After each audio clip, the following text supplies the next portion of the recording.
And actually, that makes total sense. Yeah. Because I know me. You know, so that's our life mission. That's the McShin's mission. You don't have to understand my boundaries to respect them. Well, no, I'm the president and co-founder of McShin, a person in long-term recovery from substance use disorders. How do you go about fixing the damage in the trust between the family after you get out? Okay, I gotta work on that. Celebrating my 6 months. Didn't have a cake. Yeah. Gosh, you showed up.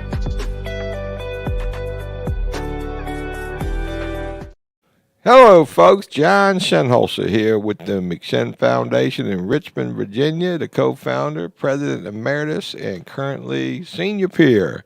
This is another marvelous episode of Getting the Herd, and today we have a wonderful guest, Jonda Light, and I'm just going to let her just take a minute and introduce herself.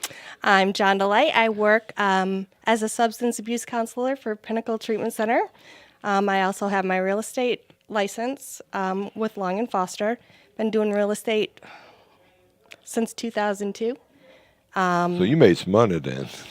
Yeah, I made some money, and I lived through the crisis, the the crunch, and the big blow up. Yeah, I went back to college during that crisis. Good for you. And that's where you got your counseling degree or something. That's a I smart woman right there. Yeah, got my bachelor's in social work.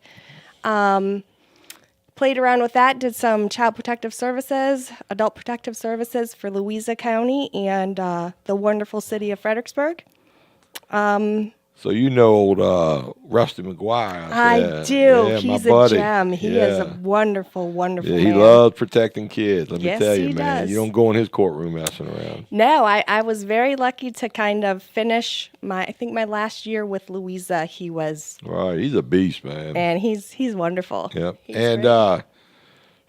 and you're currently a licensed clinical social worker? Or? I will be hopefully in September, as long as I pass that exam. Study time. Oh, yes. Yes. And you're in recovery. I am. Almost 15 years. May 9th, 9 o'clock, 9 right? o'clock, 9 that's p.m. on May 9th, Yeah. 15 years. That's fabulous. Yeah. That's a good hit. It is. So just briefly, little overview of, what got you involved with, I guess alcoholism, Yeah. or whatever your your disease is. Yep, alcoholism.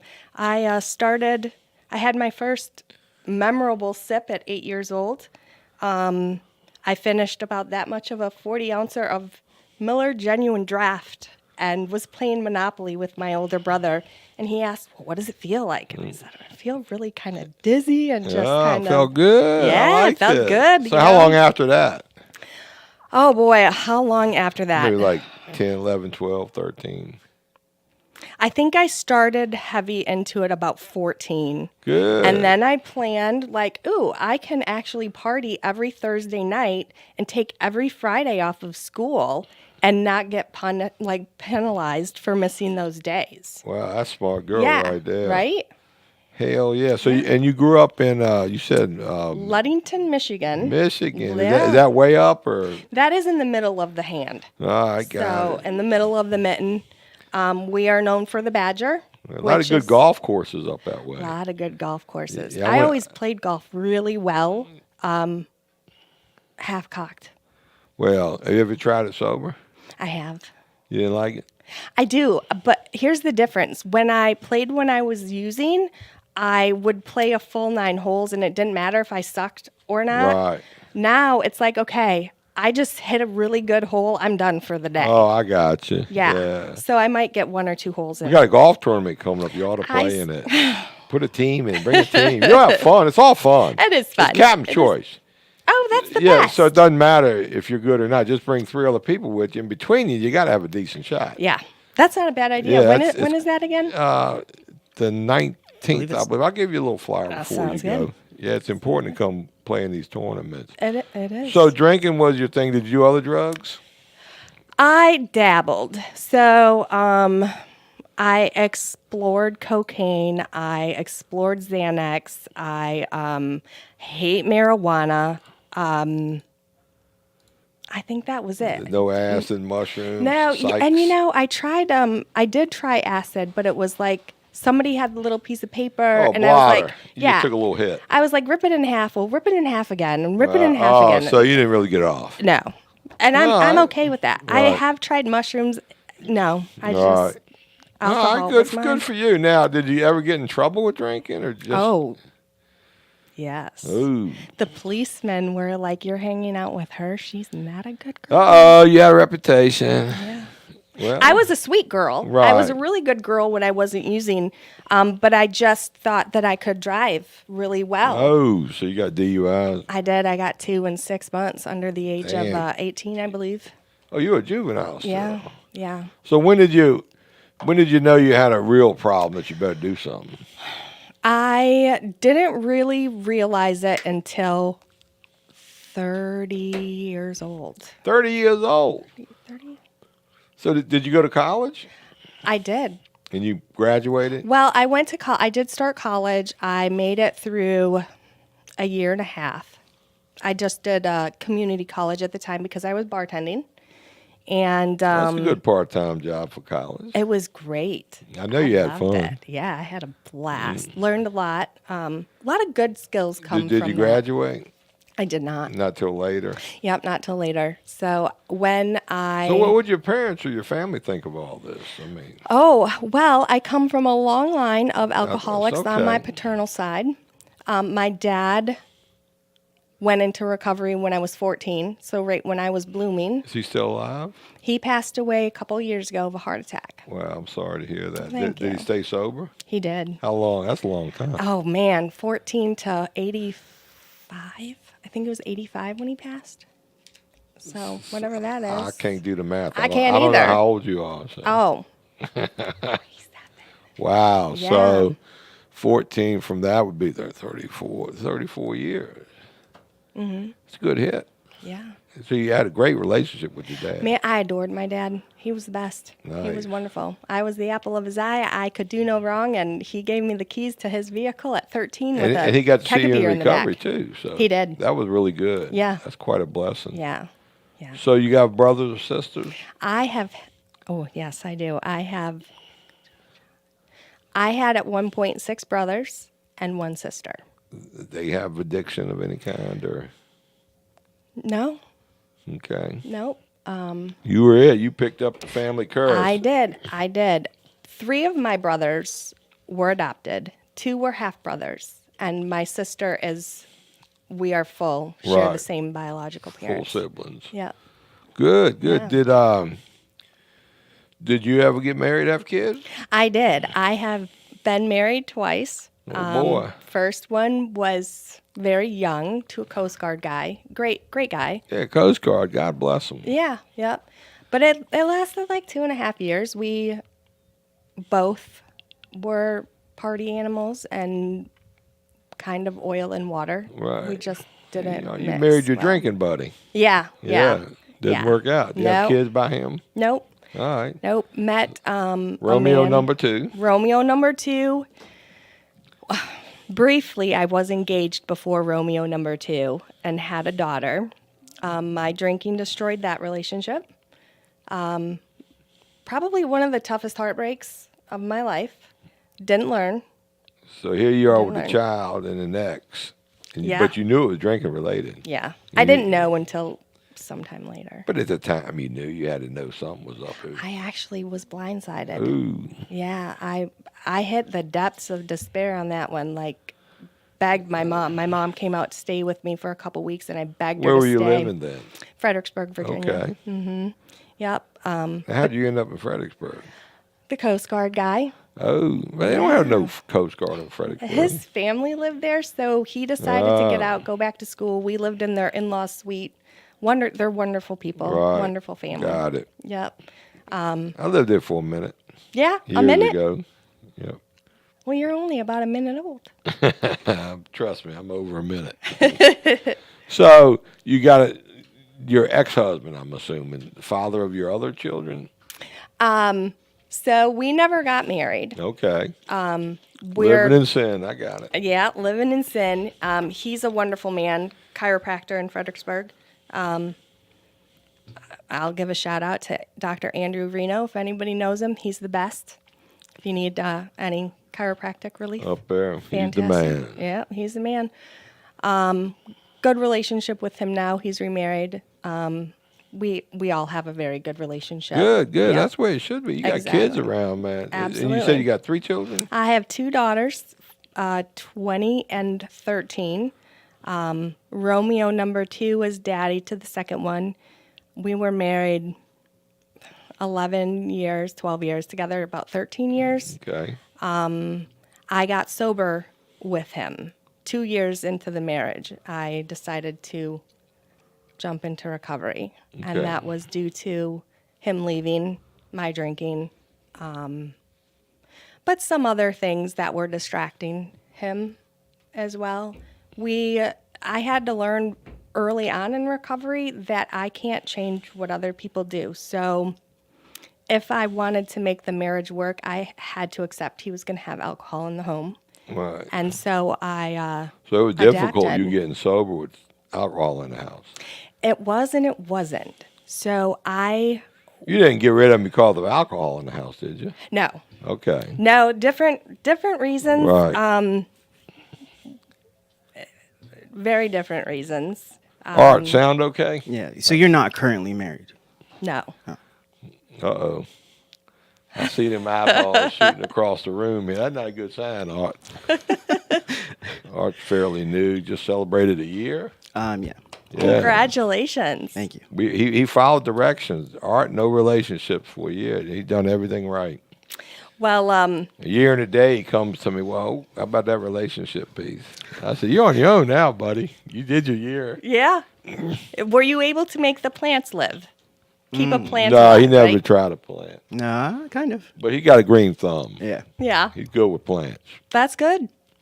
Trust me. I kill everyone. I Ah. even air plants. You know the air plant? No, I'm not good with them either. Not a good sign for relationships. No.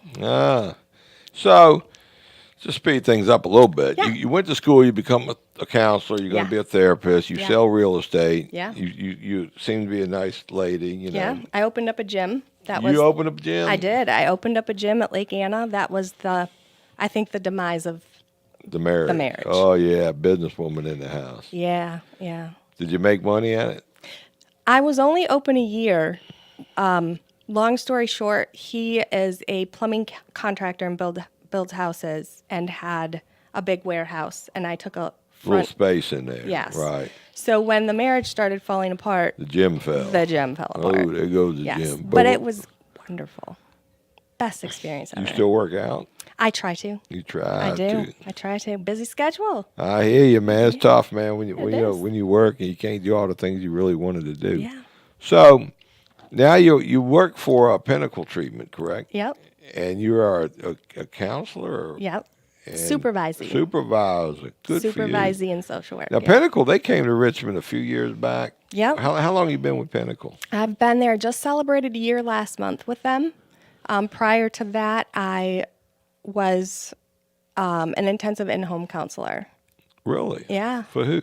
Compass in Fredericksburg. Got it. So they go in-house. But is that more for mentally ill or addiction or both? More the mental health piece. Yeah, So, I knew they had companies that would go into homes and do mental health services, but now they got Aware here in Richmond. I saw that. They do in-home addiction and alcoholism. What a treatment. great idea. You know, that to me, not everybody wants to go to rehab, and I think in many cases going away keeps them from getting treatment. Yeah. So I think that Aware model is a great model. Not going to be good for everybody. Nope. But there's definitely a certain segment of the industry that's going to be perfect for. I agree. I helped someone through heroin addiction and stayed home with them while they went through withdrawals. And I said to myself, that is awesome. Like, Yeah. how cool would it be if I did this? And he was like, you're not doing that. Not under Right. my watch. But So you're over at Pinnacle. Pinnacle, Yeah. are they growing in the area? we are. Well, we've got the 3 locations in Richmond area and 1 in Culpeper and 1 in Fredericksburg. And I see that we've recently taken over a few more substance abuse places in the country. So constantly. Yeah, they're a big company. They are. They're a great company to work for. Yeah. Now are they primarily like methadone clinics? Yeah. Or? Yep. Now how's that working out? Is that good or? So I do the intensive outpatient program, and we're like the experiment right now, and it's turning out pretty good. But our sister company, they have about 800 patients at the Radford location. That's pretty good. That's one Yeah, location. that's one. 800. So, like, and then you got Southside location. Yeah. How many's in Richmond? 3? Yeah, all scattered around the Richmond area. So They south don't side. have 800 in Southside, do they? I'm not sure. That ain't your Yeah, wheelhouse. no. So let's talk about methadone for a minute. You know, methadone gets a bad rap, I think. I agree. And you know, I've been in this space now. You probably don't know much about me, but I've been clean over 40 years. That's a long time. Yeah. I got clean at 23, and I'm a 12-stepper. You know, I'm abstinent base. Yeah. So for decades, you know, I call them methadonians because I ran with them in D.C. doing advocacy work 20 years ago. I knew the leaders of the national, maybe American Association of Methadone or whatever. Mm-hmm.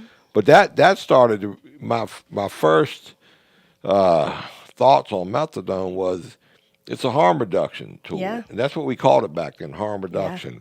And I knew lots of guys coming into meetings on methadone, and a lot of them were either transitioning off, staying clean, and then they tell that as part of their story. Yeah. And then a lot of guys you wouldn't see again. But I do know that methadone, since 1969, I think is when they rolled it out. Yeah. The data has actually been pretty good. Yeah. People don't realize that. They don't talk about that. No. Can you talk about the data, the results? Oh, you know, I wish I could. I don't focus in the methadone portion. However, well, I'm trying to reduce the stigma associated with it. It definitely, we see a lot of results. And like you said, the primary focus is harm reduction. And then hopefully, like now, they've got us, the intensive outpatients. So we see a lot of the methadone clients, and we can educate them and hopefully kind of cut out whatever. And you're seeing lots of success, I'm sure. Yeah, tons. But like with any treatment, you see lots of restarts or whatever. Yes. I knew a girl in NA, 25 years. I had no idea for 25 years she was on methadone. I never knew until she said it one day. Yeah. And it was like, wow, man, that's not only was the best kept secret, but you were beautiful, functioned as a human being, spiritual awakening, did step work, all that good stuff. Yeah. So I was amazed. But when I started running with the methadonians up in D.C. years ago, advocating, you know, they really turned my bias around. Yeah. Because you really you wouldn't know these folks were on methadone. No. So some people do it for life. Yeah. And there is I know if you do it for life like that, it does do some things to your body. Mm-hmm. They say Suboxone won't do that, but we really don't have 40 years worth of studies on that. But y'all do Suboxone too, though, right? We don't yet, but we do work with patients and we do encourage the use of it. Okay. So we can kind of direct them to the right places. But did you abstinent-based groups too? Yep. So you do it all. You're variety. You can do anything over there. Yeah, we've learned a lot too throughout the years.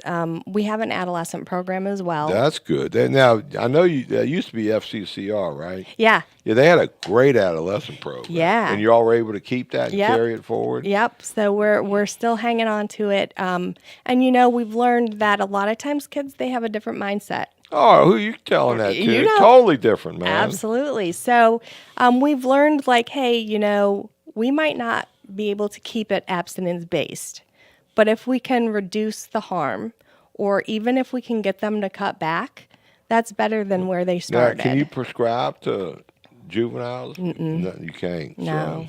You know, another thing about methadone I want to note, too, is chronic pain relief. They use it for that. Yeah, absolutely. So those people that are stuck old on granny's opiates, on methadone. Yeah. You know. Yeah. But they don't have to go to the clinic to get it. No. They get take home every time. Yeah. 30-day supply or whatever. Yeah.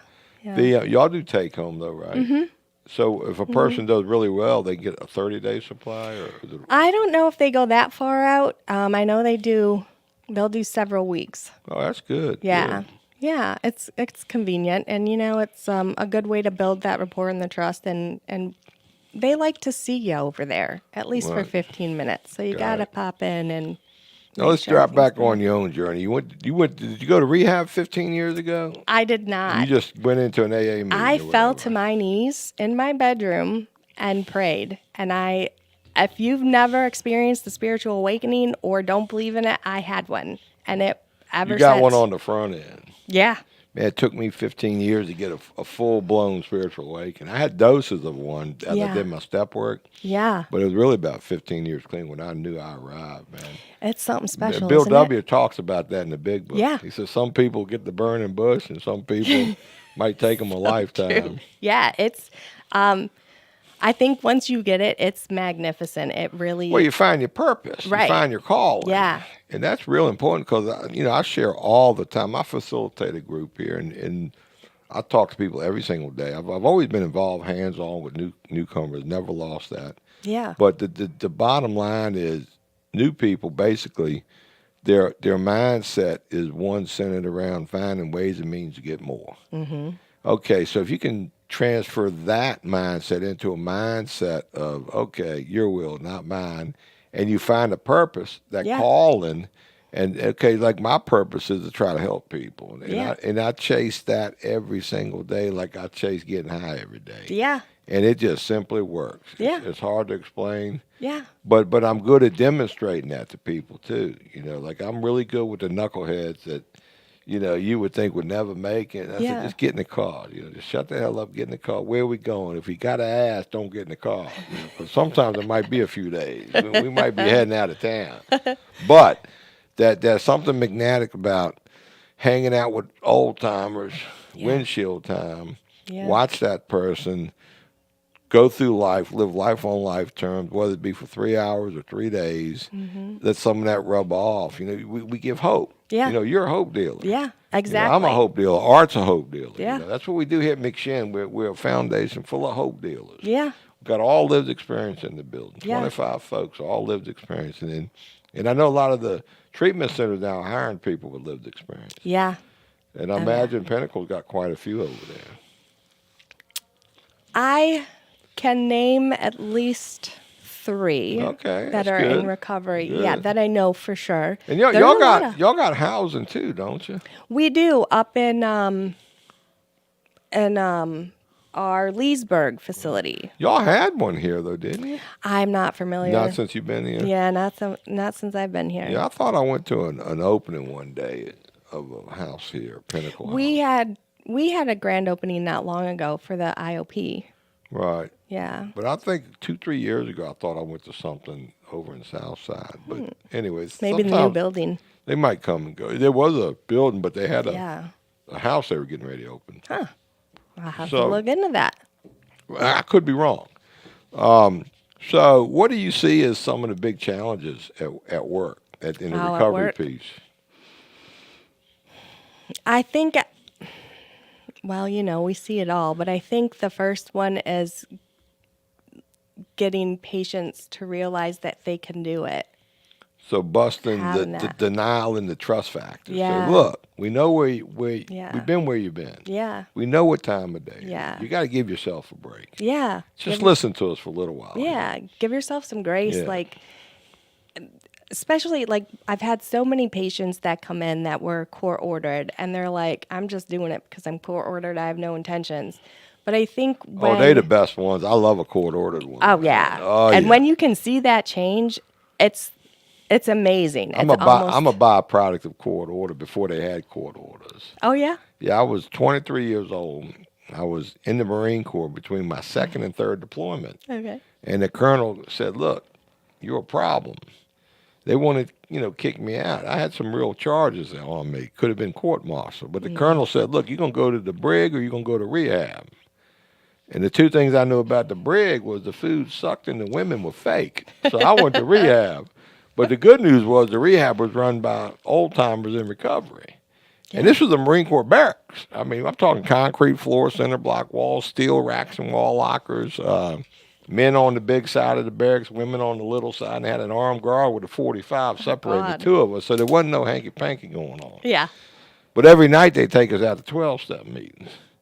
So for the last 16 months of my 4-year enlistment, I had what we called engagement in the recovering community, Yeah. but I still went back to the fleet. I still deployed. I was still in the grunts. I still Yeah. had to do the infantry thing, but they taught me in treatment to chase my recovery like I chase getting high. Yeah. And if I chase my recovery, whether it be on a ship or in a foreign port, you can stay clean and sober. Yeah. And that's my story, and much like they walk in your facility. Yeah. You say, look, right away, I know how you're feeling. It sucks being a newcomer. It does. And what's really cool is when a lot of people are like, don't share too much of your personal life.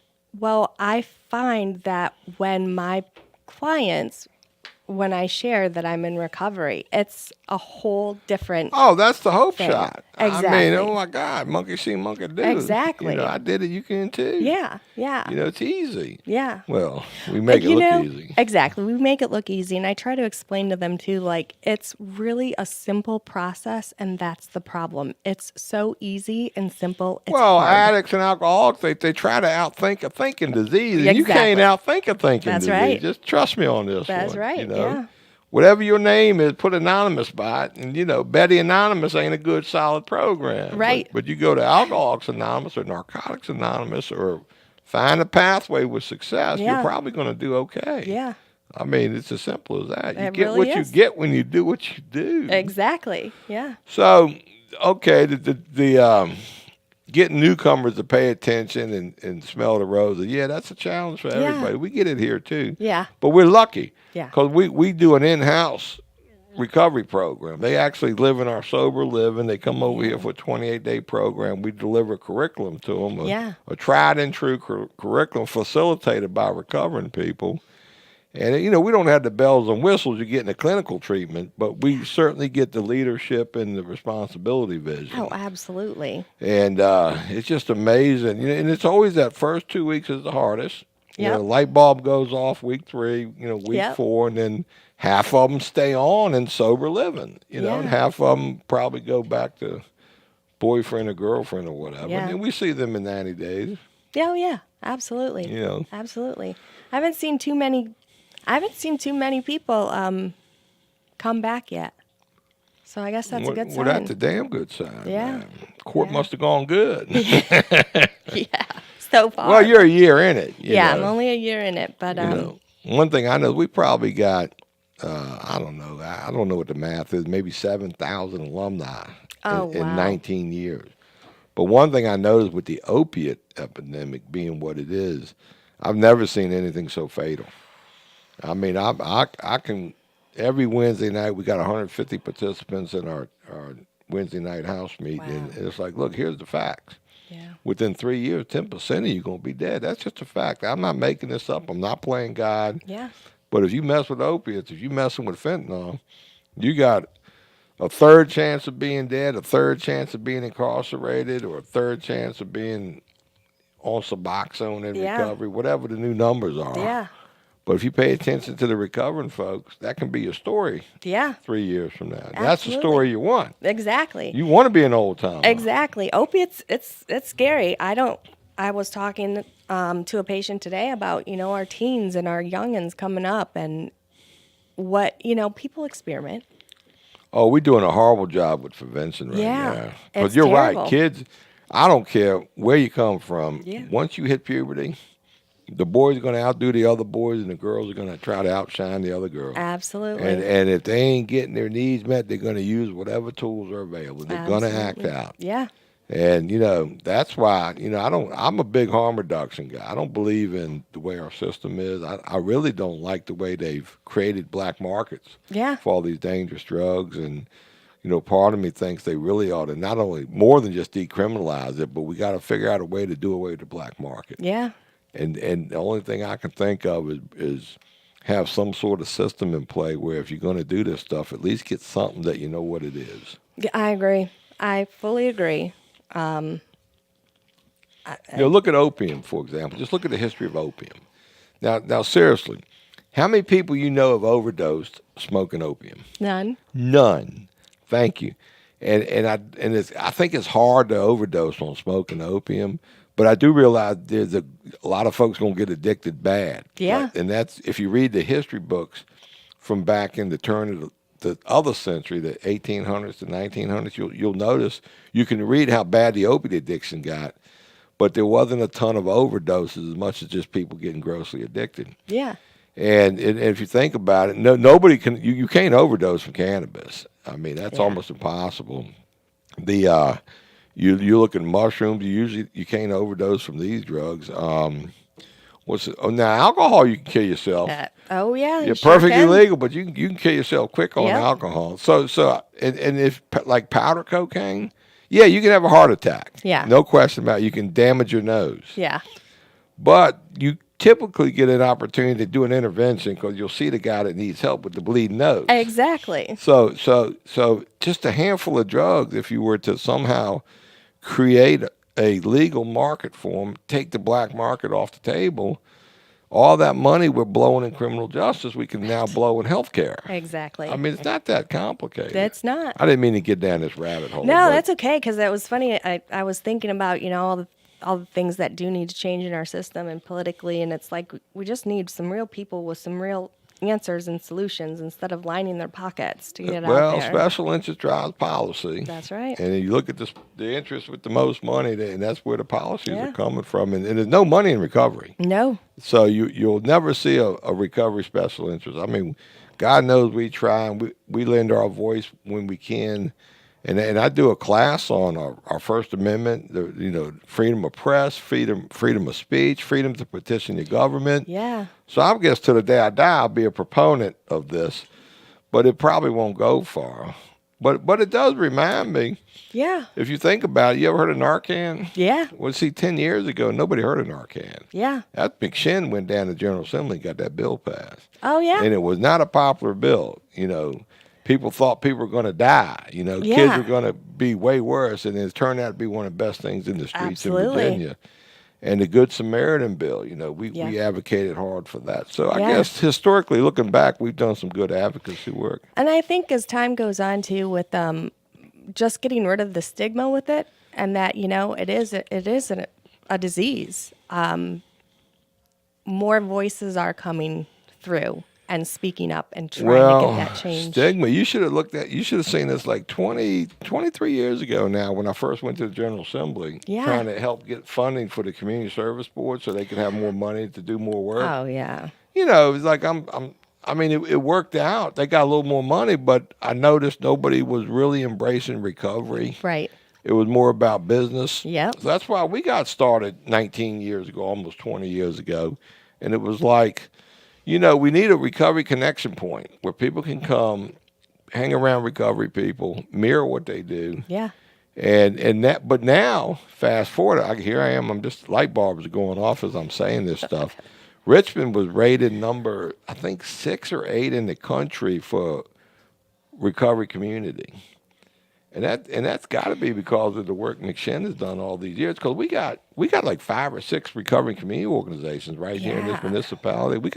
There's over 1,000 sober beds here, and that's a pretty big deal. That is and we a got really all big deal. these outpatient programs Yeah. in here. So I guess if you live in the Richmond, Virginia area, and if you want help, you can find it. You can find it. I agree. And there's so many more new ones popping up. every day. Yeah. And you can't keep up with them all.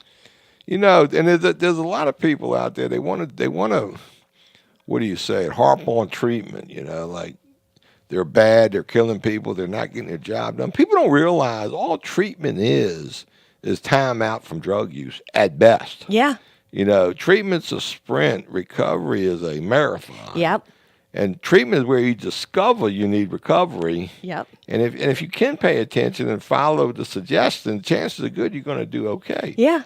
And then the way addiction works, the brain, it's so hijacked in most cases, nobody wants to give up the love of the get high. Right. So you go to rehab for 28 days or you go to your outpatient, what Yeah. is it, 6 weeks, 8 weeks? 8 weeks. 8 weeks. You Yeah. do your time, 8 weeks, and then you don't, you relapse. Well, you know what? 97% of the people are going to relapse. Yeah. That's part of the drill. Yeah. And proud to say so far, knock on wood, I'm 3%er, but I know I got a relapse in me. I'm 100% sure I got a relapse. We're only, in a me. breath away from it. That's it. I mean, we're the same distance to the liquor Exactly. store or the drug dealer out on the corner. Yeah. So and yeah, if all I got to do is stay mindful of my illness and my recovery, and that's going to translate into a beautiful, blessed life. Yeah. I can do that. Yeah. Me too. But it takes time for the light bulb to go off. Now you had a rapid spiritual awakening. I did. Overnight. No, it was literally, John, when I say I got down on my knees to pray, it was because the gun didn't go off. I was that close. Wow. Yeah, I was done. I saw no way out. I had nothing. And I was very blessed because in that second, it literally was, like you said, a light bulb. I felt just embraced, and I'm probably going to sound crazy, and I'm not. But I felt like I was embraced by light, and I just felt something different. Did you go to a meeting the next day? I did. You went straight I up did. in the I meeting? went to a meeting in Got Lake a white Anna. chip. Yeah. Good girl, Yeah. man. Petrified. Yeah. Petrified. We usually are that first one. Yeah, like you where know. do you walk in? Am I going to trip? Oh my gosh, like they're all going to be staring at But me. they Felt like a little welcomed kid. you, embraced you, loved you. Fantastic. Told you keep coming back. Yeah, got wonderful phone numbers. group. Yeah, still talk to these Yeah. people Good today. for you. And but you went to meetings regularly? I did. I tried to do the 90 and 90. That was tough being a single mom at the time with kids. But I was close. I did probably 85 and 90. That's pretty good. Yeah, it was pretty good. Kept going, kept coming back. And were you separated at the time? I was separated for about 6 weeks, and then it was the come to Jesus moment of we can try to work it out, but you have to live with my alcohol in the house. Are you a churchgoer? Did you go to church or anything? I didn't, but I was raised in the church, and I am a religious person, Okay, good very for you. spiritual. Yeah. Now you're an attractive woman, right? Thank you, I thank mean, you. I can tell I don't by know. looking, and you got great personality. It appears. So, Thanks, yeah. As being a new lady in recovery, I mean, what was the climate like? Did the women kind of protect you, or? Yeah, the women, I was with a bunch of, I don't want to say old timers, but a lot of older women who definitely did embrace me. And they were like, you know what, right now, we don't want you to say anything. Just sit back and listen. Right. And they took me in. Well, the guys must have come at you. You know what? The guys were like dads. Really? Because they were respectful. like your age. Like my age. Like Kinda I'm your your- dad. Yeah, I got they it, were man. awesome. Like I embraced them. They embraced me. I could call any of them, woman or man, Right. and know that I was going to be okay. Safe. Yeah. And was that back in, where was that at? Lake Anna. Okay, Lake Anna, good, Virginia. good. Yeah. So you were able to make meetings out in Lake Anna. I was. I Yeah, was. A lot of people, I live in the country, it's hard to make a meeting. Well, you ain't trying hard Yeah, enough yeah. because you'd have made the bar or a drug dealer. Yeah, exactly. You got the skill set exactly. to make a meeting. Yep. And I think it was about a 25-minute drive for me. It wasn't bad. But and it was later at night. And sometimes I didn't want to go, but I went and I Right. felt amazing. And the first meeting I went to when I left, I called my mom at home in Michigan. And she was like, "Are you drunk?" And I was like, "Mom, I have never felt better in my whole life." And so clear and no, I just left an AA meeting. I just felt like a new person. It was. See, that can happen to the people listening. You can really step off on the right foot and pretty much Yeah. steady as she goes. Yeah. The chronic pain and drama don't have to be your story. No, not at all. And that what? It's hard because when you're in it, that's all you focus on, and you feed off that chronic pain and the chronic drama, the chaos. We love Right. the chaos in addiction. If you don't have it, you feel like you have nothing. So you're a realtor as well. Do you spend much time doing that? I don't. It's hard to do that in this other line of It work. is. Yeah, it's very hard. I do long days in a short amount of time, and then as a real estate agent, you have to drop when they say, Yeah, "We need that's you a now." lot of nights and weekends. A lot of nights and weekends. Yeah, And so I do it part time here and there. I'll do it for friends and family. just when it works. Yeah, when it Right. works. And if I need a couple But you extra got bucks, fairly young kids still, right? Or are they all 13. The other 13? one's 20. Well, Yeah. 13. You better be 13. drug testing that one. We will be. You need She's to- a hey, good kid. I'm so gonna far. give you a drug test kit, okay? Now listen to me. Okay, I'm gonna save you a lot of time, energy, and trouble. You're gonna go home and tell your child, Say, look, I just left McShin, and Mr. McShin told me to take this home and set this on the counter and explain to you what this is. Okay. That's it. Okay. You don't have to do nothing else. Okay. And they'll ask all the questions. You know what? You don't even have to give me one. I have one at home. Okay. Yeah. Well, take this one and say, this is the latest, greatest one. This Okay. works. And we're gonna use this it. one can even tell if you're having sex. You tell them that, and see how their eyeballs light up. Yeah. So You know, she is a very unique, very special, smart girl.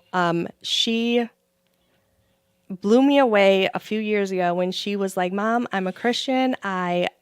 She's on the app and she's lecturing me about different religions. Oh, so when I have a good. question about religion, you go to her. I do. I'm like, okay, tell me Smart again what girl. a Mormon is. Tell me what this is. So You know, when my daughter was, I'm going to say 12 years old.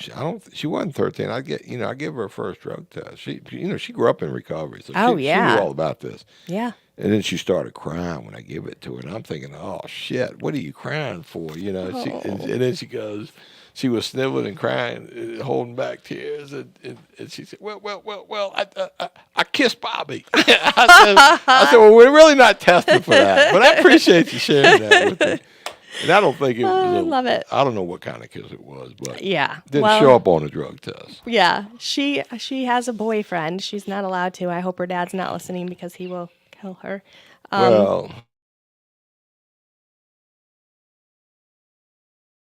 And they play hide and go seek, literal, like Right. out in I the woods, hide gotcha. and go Oh, seek, yeah. like little kids, Well, like they're don't- best friends. you So don't want to know what the boy's really thinking. So. I don't. Please don't share. Now here's another tip I use.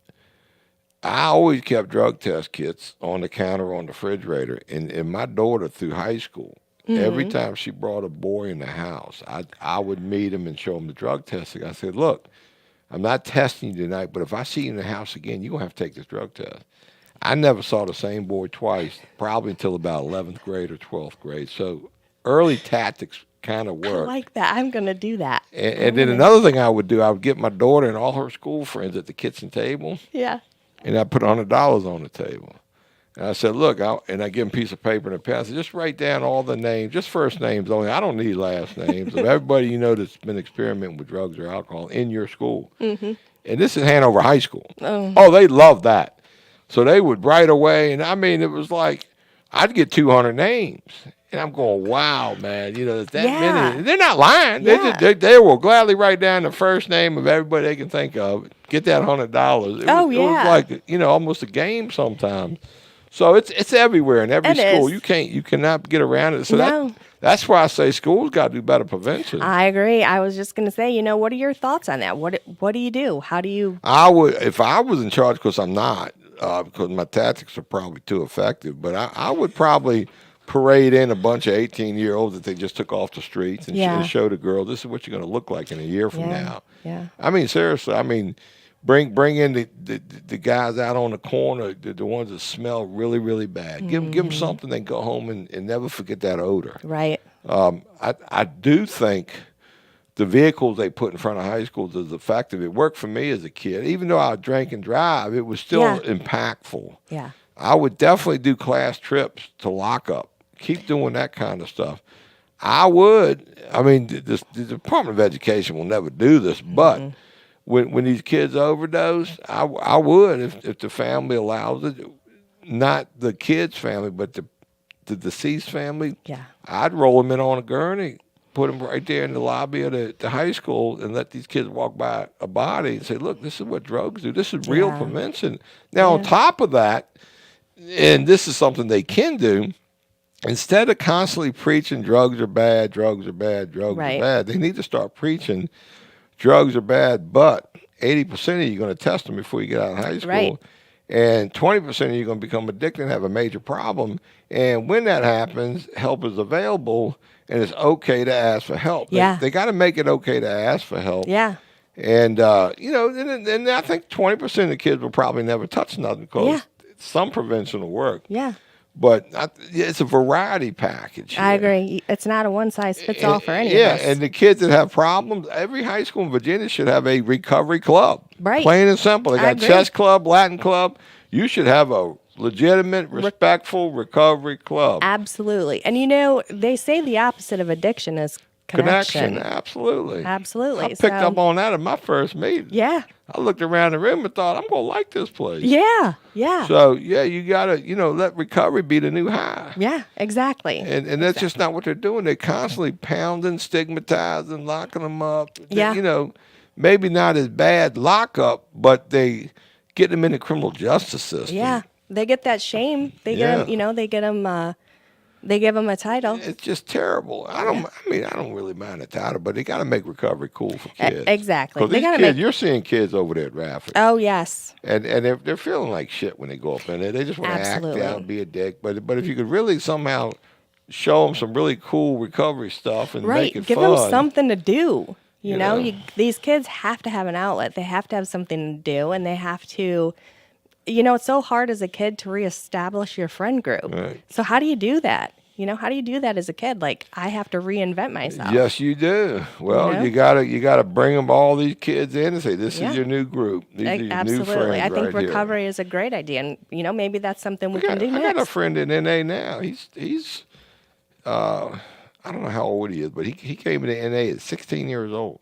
He's got 37 years clean. Wow. I mean, it can happen. Holy cow. He should be doing groups up at your place. Oh, absolutely. I know a lot of. We got another kid, 17 years old. He got clean, and he's got 35 years clean. Yeah. So you don't see that. No, you don't. I know who they are. Yeah. But the industry doesn't know. No. And they don't care to know. And I know these guys would love to reach back and share what worked for them and whatnot. Absolutely. So, it's a scary thing too, because I don't know about you. When I was a teenager and I didn't get sober till my 30s, but I thought to myself, I can't have a problem. I'm not even old enough to drink yet. Well, I knew. And it's such a common. Yeah, I knew when I was like 14, I was a whack job. I knew that. I had a terrible upbringing. I mean, I lived in very stressful conditions, very traumatized. I'm a survivor. It was a hell of a childhood. Yeah. I mean, don't get me wrong. Parts of it were good and loving, but it's the bad parts that had me all messed up. So actually, to get away from the house to get into drugs was a step up. Yeah. And that turned on me real quick. Yeah. So, I got a slightly different journey, but we all end up in the same You know spot. what? And we all have, I think, similar experiences and go through the same emotions. And Yeah, but I did get busted in 7th grade for taking drugs to school. Oh. And they put me in front of a therapist, and they asked the question, why you do it? I don't have a clue how to even answer a question like that. I wasn't trained to share my feelings or be truthful and answer we'll questions. even acknowledge what your feelings were. Yeah, the guy should have spent a few sessions just teaching me how to, talk about why, how you feeling, mad, bad, glad, How sad, about, like, afraid. even if you like talking to the guy, like, Right. establish some sort of rapport, right? Yeah, and he was I think he was a Christian minister, counselor for youth that was free. That's why I went there. My parents didn't have money to. I don't think they had a lot of child psychologists back then. I don't think so either. Well, back then, I don't think mental health was really even a huge focus, and it was still very much like there's nothing wrong. Hide it. So let's cover it touch up. again on the quality of treatment that you Yeah. see and as you know it. Yeah. So how would you rate? I mean, you're in the industry. I mean, you must hear about bad treatment centers or not as good as companies or whatnot. So do you think there is a problem? Or I do. Nobody on the same page? I do. I think I don't want to put anybody in a box. Don't but tell names and tales. Yeah, there are a couple places where I feel like, let's shake it up a bit. Let's, just because you only accept certain types of insurance doesn't mean that the quality of service has to be poorer or less than. I hear a lot about treatment centers where your drugs are more accessible, and commingling is happening while they should be in groups, and it's just kind of a free for all. That's inpatient treatment you're talking about. Yeah, different inpatients. I think outpatient.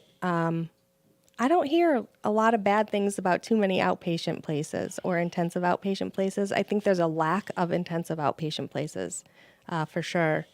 But I think in general, I think we might have I think we're finally hitting the ceiling on Suboxone clinics in the Richmond area because I noticed a couple of them are starting to advertise daily. We have appointments Yeah. available. Yeah. Well, that's telling me there's enough of them. Yeah. You know, are y'all full over there? We all are. your spots full? Yeah, we're full. We're always like we've got 2 shifts now, so we have a morning dose and an evening dose. And if we could create more slots, I think they would. So we've got about 40 counselors just in the methadone clinic. Wow. But when Doing now methadone. at your place, to get methadone, they have to see a counselor, right? Yeah. How Oh, yeah. often they got to see a counselor? It starts out like it's every day. You know, Every because they're day. getting their dosing. So 5 Right. minutes, 10 minutes, just a quick check-in. How you doing? How you feeling? How's it working? So it's just a quick intervention. Yeah, and then it's Do they have to go to groups or anything? no, that's voluntary. So that's where we kind of come into play. So we are now, the methadone counselors are like, hey, you're still kind of slipping here, relapsing there. Why don't you try some IOP? So during that check-in, you can, Yeah. plant the seed on Yeah, that. and then a lot of them are really open to it. So they'll come and, it's like anything. Either it's working for them or it's not Right. working for them. But we're kind of still in that experimental phase, kind of feeling out what works and what doesn't. And we are good. Like we've got a pretty good AM group. We've got a virtual IOP group. So, hit the barrier of not being able to get to group, And what do y'all do private pay and insurance? We do.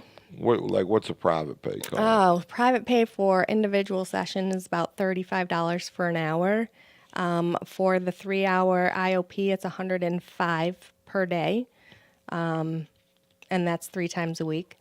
We work with our patients. I gotcha. Yeah, if that's too much, we do our best. We would rather have you in treatment and Right. not charge you and eat it than But insurance have will you pay out. for a lot, right? Medicaid, they pay, even right? we've done patients where we've scholarshiped them where they just can't. But you take commercial insurance too, right? You take Yeah. about any kind of insurance. Yeah, we take just about anything. So what's a copay look like if you got insurance?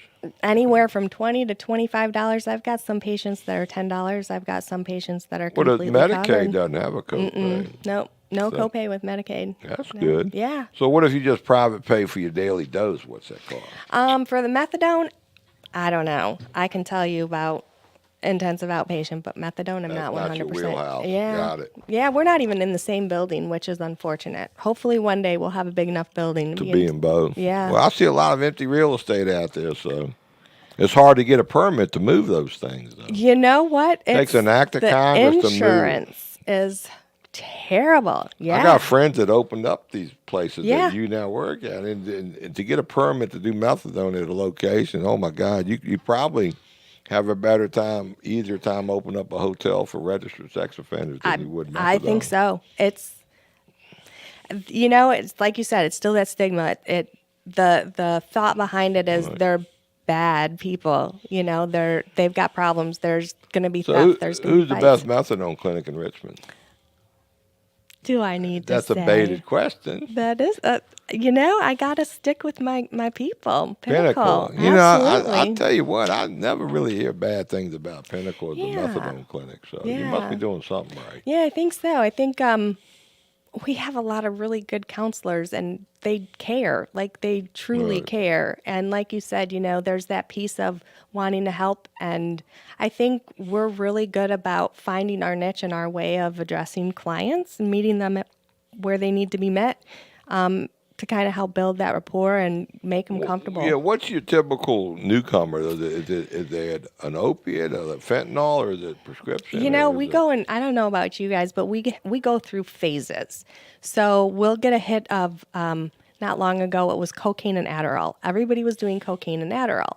And then we'll go through a phase where it's all methadone, and then it's all heroin. And then we went through a phase for a minute where it was PCP we were seeing. And you don't hear a lot about PCP. Right now, we're hearing a lot of ketamine use. So Well, I think addicts, whatever they can get, whatever the drug dealers got that day. yeah. And You ask for one drug and say, look, this is all I got. I'll take it, You ask for one drug, you're getting the same thing no matter what you ask for. Because Yeah. I'm convinced that fentanyl Well, is fentanyl pressed is in pretty much in everything. everything. You're Yeah. right about that. Yeah. You ask for heroin, you're getting fentanyl. You ask for cocaine, you're getting fentanyl. You ask for ecstasy, you're getting fentanyl. Like, Right. it's awful. It's a huge problem. Yeah.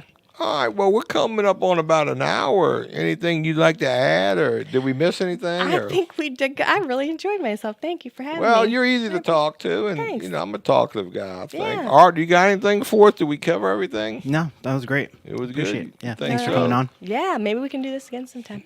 For the viewers, I just want you to know, we crank out these podcasts, I guess, a few a week. We do the, every Tuesday night, we do a live podcast from Henrico County Jail. I heard that would be amazing. 5:15. We do one at West one week and Jail East the other week. We rotate back and forth. But these videos, what we're doing, we donate them. They're on our website free for the taking, but we give them to these tablet companies in jails and prisons. Oh, that's fantastic. And we're getting ready to be in 48, the lower 48 states. Nice. So and they get millions of views a year in corrections. Yeah. And people don't realize it, but if you're incarcerated and you have a tablet, and if you watch educational stuff, which this is, you have a lower recidivism rate. Yeah. But if you just watch, gangbanger shows and movies, it's scientifically you're gonna have a higher recidivism rate. So we're healing family saving lives with these. So yeah, I love it. You're doing a great thing, Yeah, and well, thank I gotta you for say, you coming might be in. my new idol. well, good. New idol. New idol. All right, folks. Till next time, y'all be safe and more be revealed. Thank you very much.